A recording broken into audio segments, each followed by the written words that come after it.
lot of people would see this and just be like, this is complete crap. What we're gonna do is we're gonna mill the good timber out of it, and we'll see what we come up with in the end. We milled the top off, so check it out. Whatever. It's really good timber, 3.5 meters. Just gonna get a couple 150 by 150 posts on the top.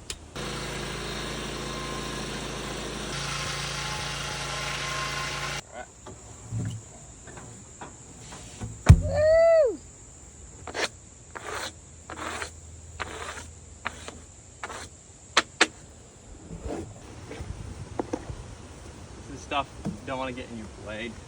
It's pretty much pure soil. Probably like the best like compost ever.